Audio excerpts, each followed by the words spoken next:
بإجمال كذا هو السنة النبوية. السنة النبوية عندنا مدار خاص عندما يتعلق الأمر بالدرس الأصولي. طبعا السنة في اللغة عرف السنة هي الطريقة، وممكن أن نقول سنة فلان من الناس، والطريقة بإطلاق سواء أكانت طريقة حسنة أو طريقة سيئة. ولذلك جاء في الحديث: من سن سنة حسنة في الإسلام فله أجرها وأجر من عمل بها إلى يوم القيامة، ومن سن كذلك سنة سيئة فعليه وزرها بمعنى أن السنة تطلق على معنيين اثنين في اللغة، تطلق على السيرة الحسنة وتطلق على السيرة القبيحة، ونقول عادة هذه سنة فلان أي ما دأب عليه فلان، أو هذه عوائد فلان أو كذا. في الاصطلاح الشرعي عندنا ثلاثة تعاريف: عندنا تعريف للمحدثين، وتعريف للأصوليين، وتعريف للفقهاء.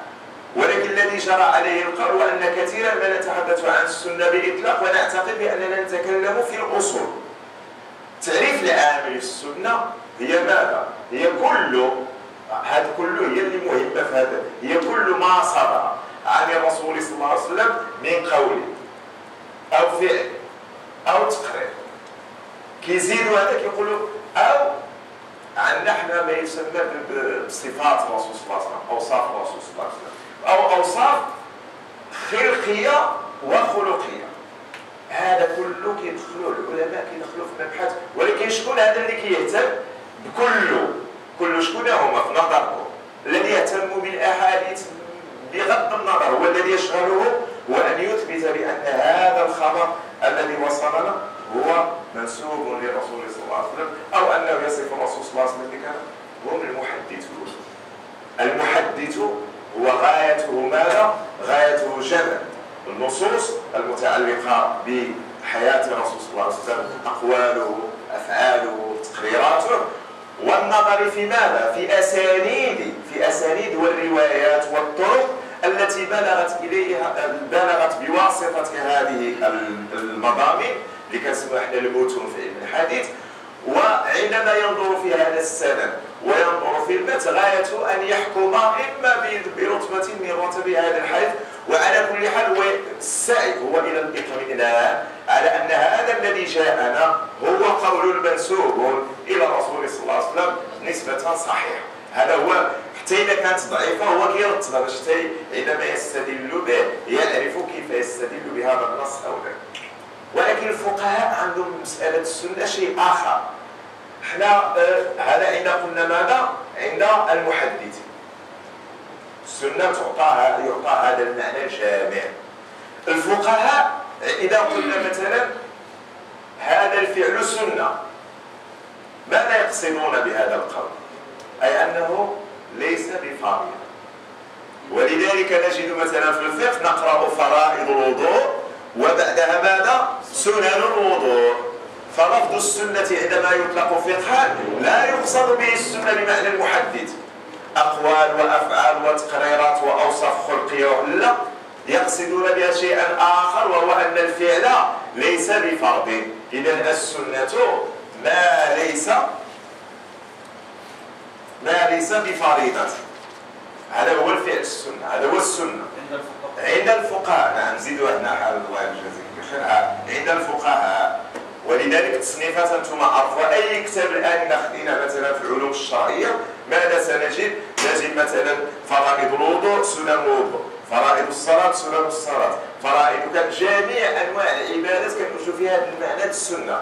معنى السنه هنا هو ما كان يفعله الرسول صلى الله عليه وسلم ولم يكن يداوم عليه. يعني هذا كيبقى هو ان الانسان يعمل ما يعملوش، كيبقى اذا فعله له الاجر، اذا لم يفعله فلا اثم عليه، ما كاينش الاثم. مساله اخرى الان ونحن في درس الاصول، السنه عندها معنى ثالث. شنو هو؟ الاصول يهتم كما قلنا بماذا؟ الاصول يهتم باستخلاص بوضع قوانين لاستخلاص الاحكام الشرعيه، والاصل في ان يبحث في الادله. اذا الاصولي لا يرى في الحديث حديثا إلا إذا كان هذا الدليل، هذا الحديث بالنسبة إليه دليل. إذا كل ما كان من الحديث دليلا لحكم شرعي فهو سنة. ما معنى ذلك؟ معنى ذلك أن عندما يتعلق الأمر مثلا بعض الأحاديث المتعلقة بالفضائل، الأحاديث المتعلقة بوصف مثلا أشياء معينة، وصف أهوال يوم القيامة، وصف كذا، هذه لا يدخلها الأصولي في موضوع السنة.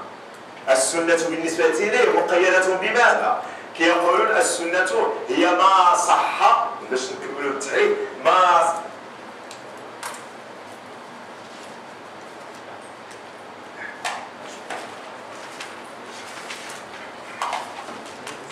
ما صح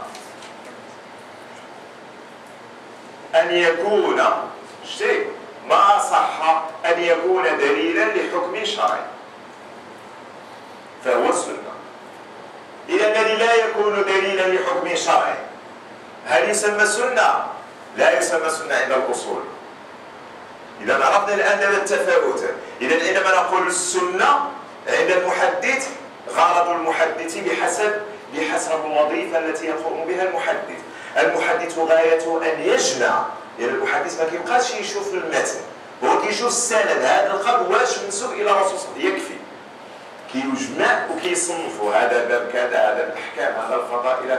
ولكن الفقيه قلنا شيء آخر ويهمه طبيعة هذا الفعل، هل هو من باب الفرائض أو ليس من باب الفرائض؟ فعندما يقول هذا الفعل سنة هو يقصد شيئا آخر، أن تفعل، بمعنى أنت إذا تحدثت في علم الفقه وكنت تتحدث بلغة المحدثين فأنت لا يمكنك أن تصل إلى مبتغى، ولا يمكنك أن تهتدي إلى النتيجة.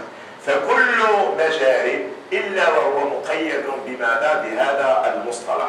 والأصول كما قلت عندما يقول هذا الفعل سنة أو هذا كذا، معنى ذلك أو هذا سنة، هذه سنة، أو يقول دليلي في هذا الأمر. إذا قال الأصول دليلي في هذا الأمر السنة، ماذا يريد؟ أي أنه دليله في هذا الأمر هو أن هذا النص سيستفيد منه في نهاية المطاف ماذا؟ حكما شرعيا. غرض. ونتذكر بالأمس لما عرفنا الدليل ماذا قلنا؟ هو كل ما يمكن التوصل بصحيح النظر فيه إلى مطلوب الخبر، وقلنا بأن المطلوب الخبري هو ماذا؟ هو الحكم. نحن شرحنا بالأمس مطلوب الخبري هو الحكم.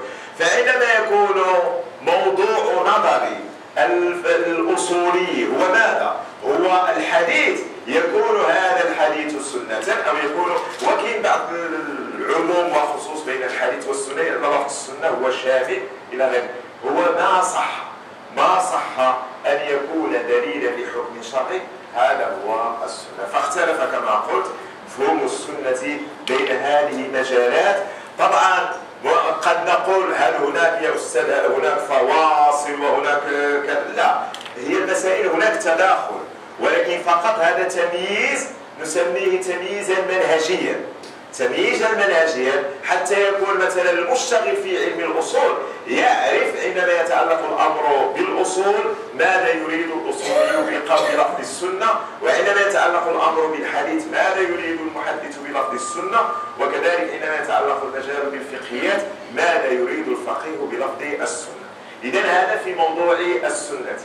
السنة كذلك لها علاقة بالقرآن الكريم، وكما تعرفون هذا الأمر هي بيان لنصوص القرآن الكريم. وسنأتي إلى مفهوم البيان، لأن البيان عموما كما يقول العلماء البيان هو الكشف، البيان هو الكشف والظهور، هذا هو المعنى اللغوي.